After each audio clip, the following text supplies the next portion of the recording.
বাংলাদেশের একটি দল কলকাতায় থেকে দেশে নাশকতা করার চেষ্টা করছে। এরা সবাই অপরাধী। এরপরেও যদি নাশকতার পরিকল্পনা করে তাদের কঠোর হাতে দমন করা হবে বললেন স্বরাষ্ট্র উপদেষ্টা। আর ডিএমপি কমিশনার বলেছেন, শুধু ছাত্রলীগ নয়, নিষিদ্ধ ঘোষিত যে কোনো দলের অপতৎপরতা প্রতিরোধে প্রস্তুত রয়েছে ডিএমপি। বিস্তারিত সুমন তানভীরের প্রতিবেদনে। পবিত্র ঈদ উল ফিতর উদযাপনে প্রস্তুত ঢাকাসহ সারা দেশ।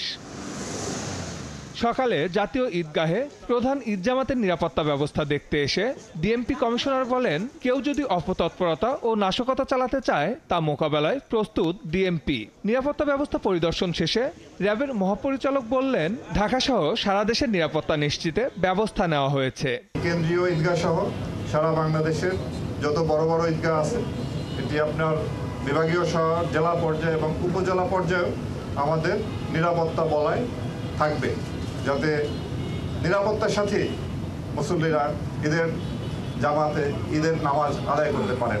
নারীদের জন্য পৃথক নামাজের ব্যবস্থা, প্রবেশ গেট এবং পৃথক নিরাপত্তা ব্যবস্থা থাকবে। ঈদগাহ ময়দান ও আশপাশের এলাকায় এসবির সুইমিং টিম এবং সিটিটিসি ডগ স্কোয়াড সুইমিং করবে। সোয়াট ও bomb disposal unit stand by থাকবে। সাদা পোশাকে ডিবি ও সিসিটিভি সদস্যবৃন্দ মোতায়েন থাকবে।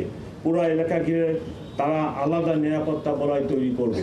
ফাঁকা ঢাকায় নাশকতার কোনো শঙ্কা নেই জানিয়ে স্বরাষ্ট্র উপদেষ্টা বলেন, কোনো নাশকতা হলে জনগণকে নিয়ে তা প্রতিরোধ করা হবে।